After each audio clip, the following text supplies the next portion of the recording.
I don't know what the percent. How many in here are, would you be honest, do not, endorse pedo baptism? Raise your hand. There's a lot of you. Come on, raise your hand. How many do endorse your Presbyterian? Do endorse. How many of you believe in practicing infant baptism? Raise your hand. Okay, so 40 or 50. See, now, I would call that view not unchristian, but defective. It's a defective. It's one of those little sprouts under the big tree of Baptistic Reformed faith. I think one of the biggest challenges we have is to decide what issues we're going to rally. We're going to make issues of coming together or not coming together. And then it's so complex, because when you say coming together, what do you mean coming together for what? I pray with the weirdest people in this city. I'll pray with almost anybody. But whenever a group gets together to plan a prayer event, I'm the one who pulls out the Lausanne Covenant and says, I think we need some doctrinal agreement. Here's a good one. And then I say, oh, fine, that's good. Let's call it indifferentism.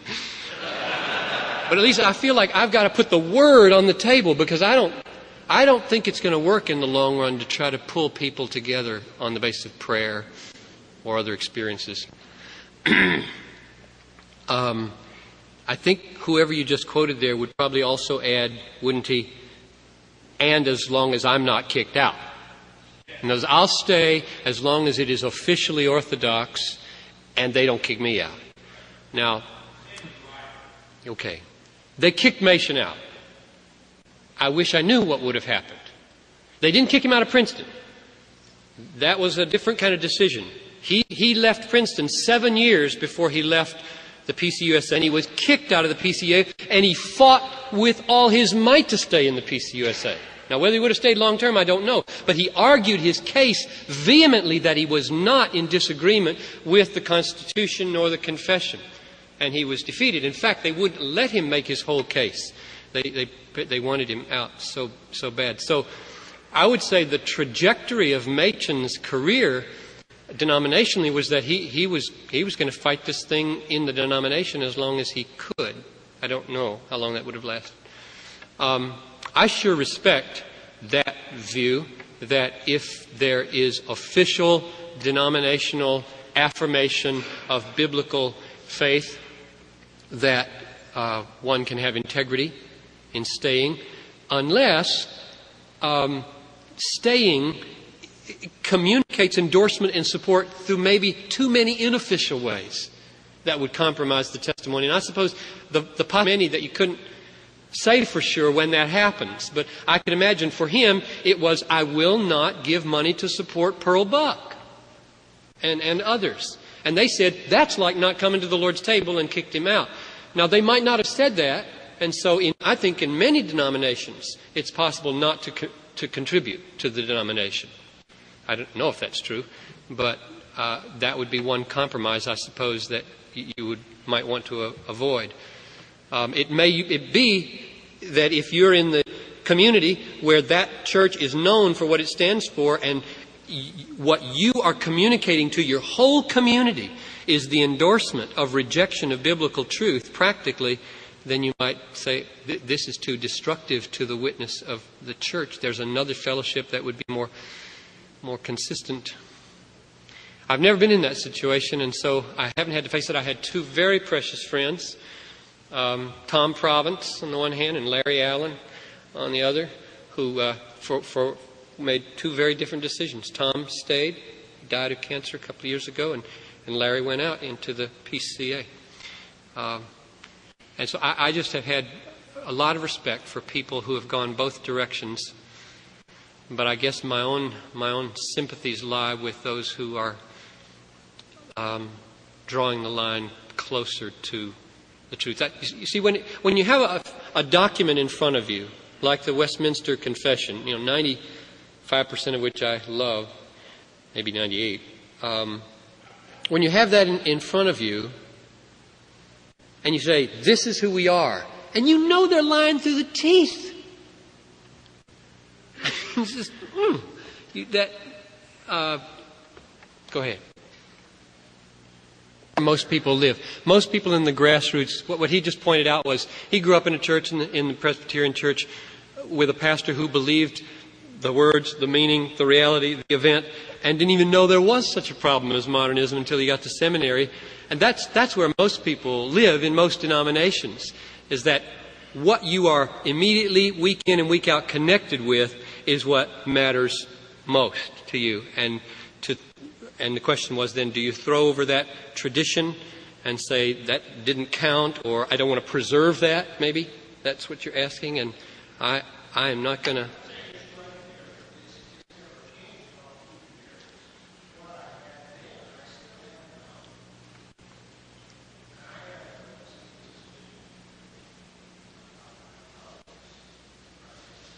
Yeah. You know, in the Southern Baptist Church, there's a little group of Reformed pastors that get together each year. I forget what it's called, but a couple hundred or 300. And that sort of thing happens in denominations that are, if they're not liberal, are either, just doctrinally non-committal. I mean, it's happened in our little fellowship because people aren't trumpeting great truth. When the Baptist General Conference gets together, the note that is struck is not a doctrinal commitment that is glorious, and that holds us together. The note that is struck is church growth, by and large. We're planning 52 churches, and that's great. But if some of us in the conference say, well, I'm really glad we're planning churches, and that's better than some denominations who aren't, but that's not what sustains me and makes my fire bright, I'm going to have to find a little group of guys or a big group and say, let's get together and talk about God. And you form a little group, and I'm sure there are groups like that probably in the PCUS. I don't know what they're called, but I'm sure there are. And so that's one way of sustaining the faithfulness of the witness within a denomination. I know in the Methodist Church, there are renewal movements like that where you get together and hundreds of pastors say, here's who we really are, and we exist as a kind of counter-testimony to the powers that be out there without leaving the church. Maybe one more. Well, I wish I knew. I wish he'd lived another 20 years. Wow. What a loss. But what comes to my mind is he chose to fight the battle against anti-supernatural liberalism, not against the varieties of evangelicalism. That was his choice. It set him off somewhat from the fundamentalists. When the OP was founded, now my history is not as good as some of yours here, but within a year it split again because Carl McIntyre and Oliver Buswell and I forget who the others were. They wanted the new Presbyterian Church to have a teetotalistic statement, and they wanted it to have a premillennial sense to it, I think, and a few other things. And Machen dug in his heels and said, we will be defined as broad Reformed faith. So he saw the battle so significantly in terms of those outside and inside that he seemed to reduce. Now, my sense today, maybe I'm too much in the grip of a domino theory, but I asked what Clark Pinnock, who I think has gone off the deep end so far, I don't know what to call him anymore, but he asked the question one time at Bethel Seminary, where do liberals come from? And he said, they come from you. They don't grow on trees.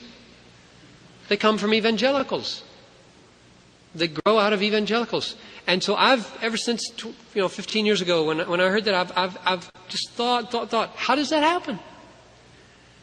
How is it that Jerry Shepherd, Assemblies of God, with whom I went to seminary and was one of my closest friends, teaches up in Toronto now in Old Testament, endorses things, that he would have considered utterly unthinkable 20 years ago at Fuller. How did that